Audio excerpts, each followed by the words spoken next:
Welcome to Adventures in Dudeness. Good morning, everybody. Glad you're here. We're about 2 weeks into the new year so far, right? And it's I'm sure there's been a lot of discussion of or you've seen a lot of people posting or something of that nature that new year, new me.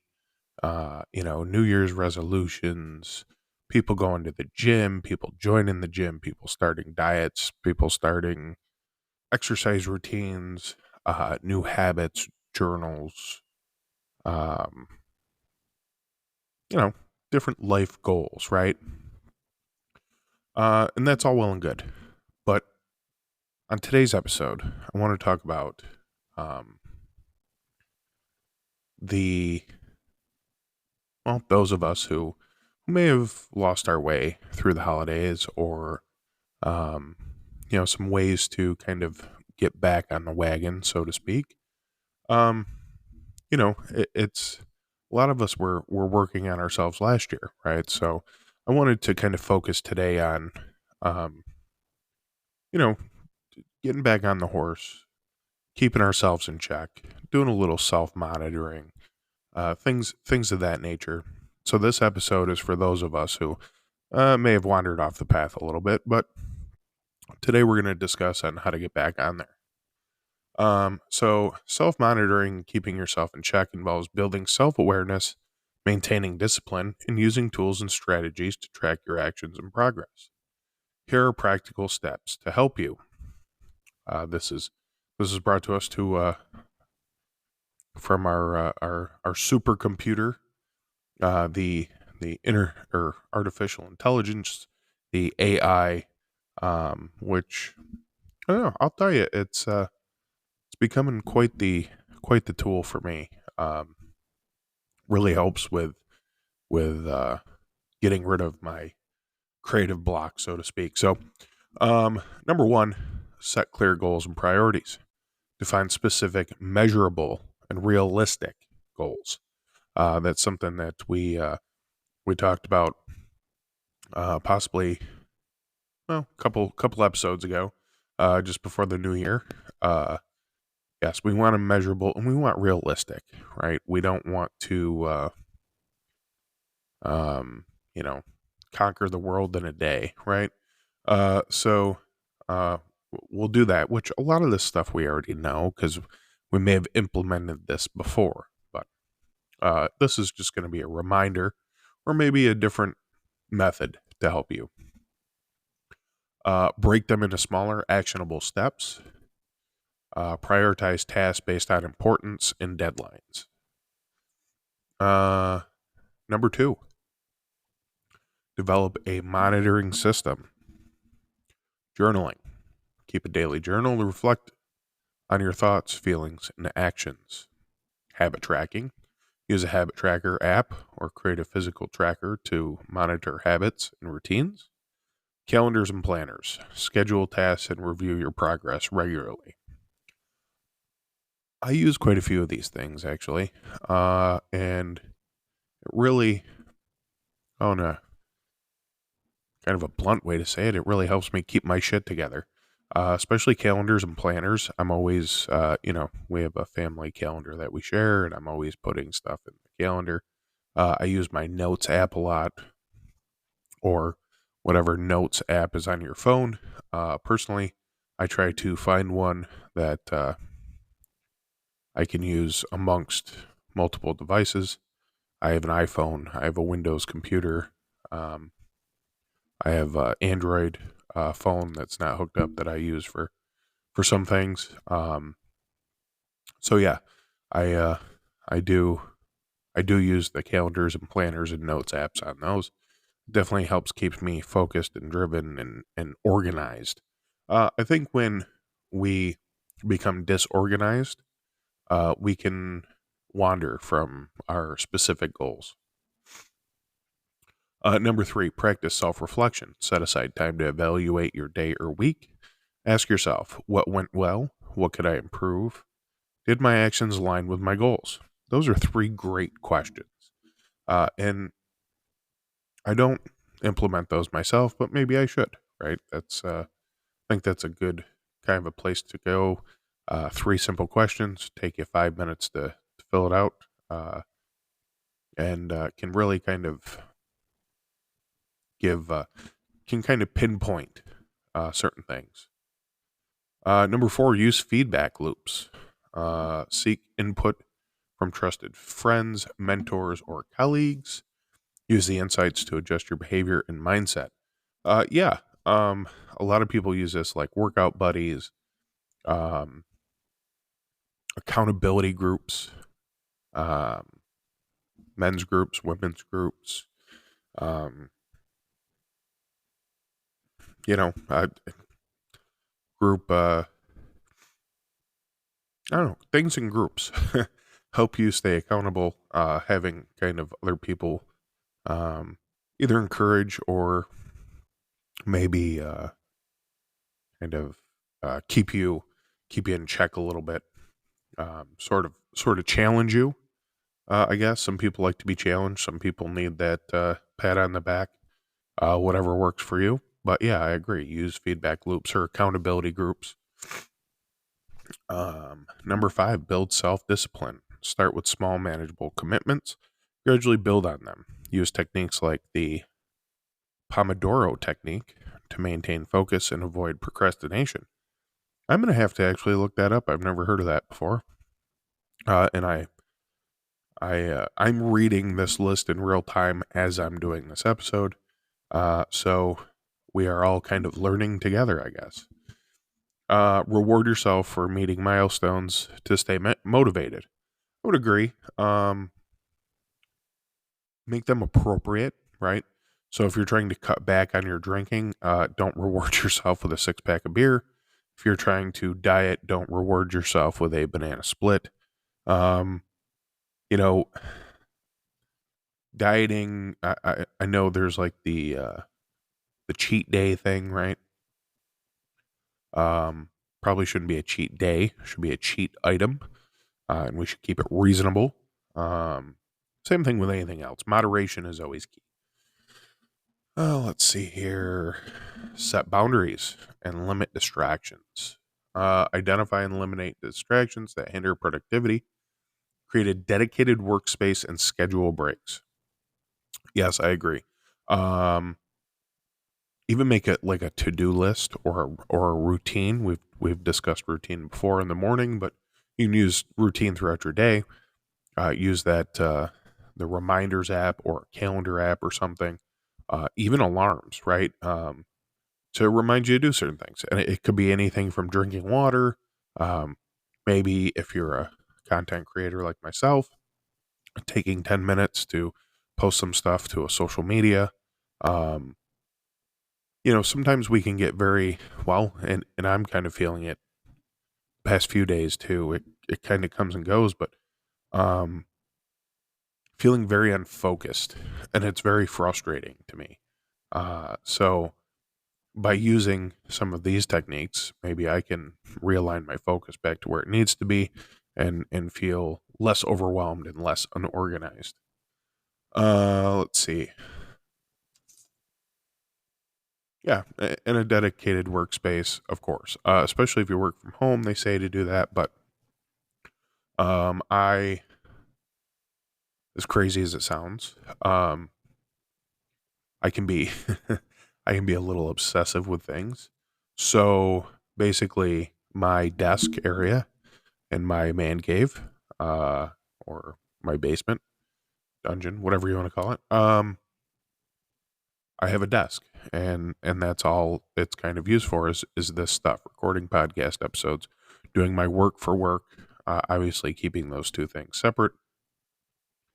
Um, but it kind of allows me. So when I'm sitting in this chair at this desk, that's the only time, for the most part, that I am actively um, focused on this podcast, YouTube videos, content creation, social, some social media. Excuse me, I have a bit of a cold. But Yeah, I use this as kind of my dedicated space. So once I'm in this chair, I am hyper focused and vigilant on getting things done for Adventures in Dudeness. That's it. When I am upstairs, sitting on the couch watching TV, I am hanging out with my wife or my kids or cooking dinner or doing laundry or um, something else, something not related, because I can become a very obsessive person. Like, especially when I first started the podcast and stuff, I tried to do I I I do too much all the time. I get very obsessive. So, um, kind of keeping this allows me to sort of keep those things separated, so that way it doesn't affect home life and it doesn't affect just a good balance. Let's see. Use technology wisely. Install apps and block distracting websites, or track your screen time. Use reminders to stay on top of deadlines and tasks. Totally agree with all that stuff. Like I just mentioned before, I use certain apps and have certain things on my computer. Um, Acknowledge your triggers. Identify habits or situations that lead to negative patterns. Develop strategies to address or avoid them. Um, yeah, I can sometimes get frustrated with, especially like my big thing is dieting. I mean, it's no surprise if you've seen any of my YouTube videos, Rumble or Odyssey videos, that I am a full figured man, we'll say. And that is, while I'm not in the depths of depression because of it, it still is a thing that bothers me. So dieting has always kind of been one of those things that I've tried to continually do and not be very good at it. So, sometimes I would get fed up or just tired of constantly having to be so restricted with what I wanted to eat, um, that I would just get pissed off and eat whatever the fuck I want and then feel like shit later. So, identifying that and figuring out ways around that, take a walk, take a breather, um, keep healthy snacks, I guess, around that taste like garbage. Taste like sugary dessert type things. Um, yeah, yeah, all those things could work. Number 9, stay accountable. Share your goals with someone who can check in on your progress. Join accountability groups or forums. Yes, I mentioned that earlier. I apologize. I didn't realize I would be jumping ahead of myself. Um, be kind to yourself. Avoid being overly critical. Acknowledge mistakes as part of the learning process. Practice self compassion to stay resilient. Um, Getting back on track depends on what area of your life you're focusing on, but there's a general approach that apply to many situations. Number 1, identify the issue. Reflect on what caused you to veer off track. Was it procrastination, burnout, lack of focus, or external factors? Understanding the root cause is key to making lasting changes. Number 2, set clear goals. Define what on track looks like for you. Be specific about what you want to achieve and set realistic, actionable goals. Number 3, break it down. Divide your goals into smaller, manageable steps. This makes the process less overwhelming and helps you build momentum. Number 4, create a plan. Establish a structured routine or plan that aligns with your goals. Use tools like planners, apps, or to-do lists to stay organized. Eliminate distractions. Identify and minimize distractions in your environment. This might include limiting social media, organizing your workspace, or setting boundaries with others. Number 6, start small. Take one step today. Action, no matter what or no matter how small, builds confidence and motivation. Number 7, hold yourself accountable. Track your progress regularly. Journaling, habit tracking, or check ins with friends can help keep you accountable. Number 8, be kind to yourself. Accept the setbacks. Accept that setbacks happen. Avoid self-criticism and focus on learning from the experience rather than dwelling on it. Number 9, seek support. Talk to, oh, talk to a friend, mentor, or professional if you need guidance or encouragement. Sometimes an outside perspective can help you see things more clearly. Number 10, stay consistent. Consistency is more important than perfection. Keep showing up for yourself, even if progress feels slow. If you share more about, uh, mind, that was a note from the AI. Anyhow, yeah, I am the type of person that needs uh, to be organized and focused, um, and needs specific things. Like personally, I think for myself, if I could sit down with someone, a nutritionist or something like that, um, that if I say, okay, I like these foods, give me 50 recipes, right? Breakfast, lunch, and dinner. How much should I eat? Give me specifics, right? If I had someone that could give me specifics, I feel that I would be much more successful. I think that goes with a lot of people. Um, we if we're left to our own imagination, we don't do well. I guess we'll say. Uh, but with that said, um, yeah, I don't know. I think there is some value in this, these lists here. Um, it's tough. It is tough to get back going again. And it's almost like you have to completely stop for a minute and maybe start from the beginning, because I've noticed how I've been trying to implement little things here and there that it's just not working for me, that maybe I need to stop altogether and regroup. Um, that's another great way to kind of get back on the wagon here. Get you know pull yourself up by your bootstraps. So I don't know. With that said, I guess that's it. I have a short one today, but nonetheless, I think all important, good information. And I've developed a new sign off line, because I felt that, well, number one, I might get into some legal issues with using someone else's tagline, whether they're here or not, and it really was from a place of all great respect. Um, but yeah, I think I just needed to. It's a new year. Need to kind of tailor something to myself.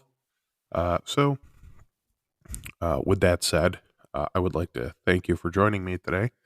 I hope the information that I provided to you serves you well, and can maybe give you some insight and motivation uh, on kind of keeping yourself in check, and monitoring yourself, and staying the course. I do have, let's see, you know, please head over to the socials, um, and join me there. Give me a follow, or um, like some of my stuff.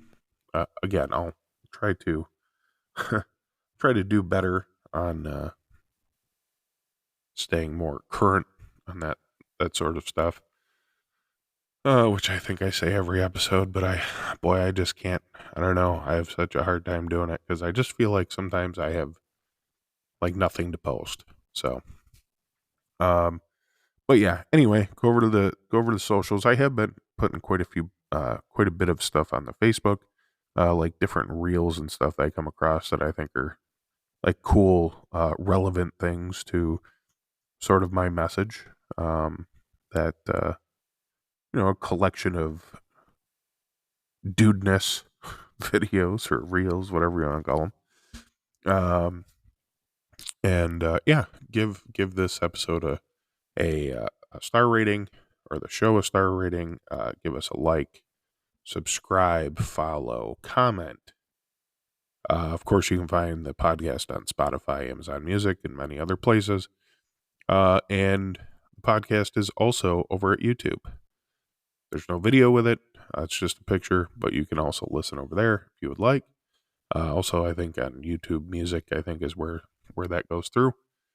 The socials are X, Threads, Instagram, Facebook, Pinterest. I think that's about it. Yeah, and yeah. Um, Again, thank you for being here. Sorry, I am so fucking scatterbrained today. I will try to do better and work on that.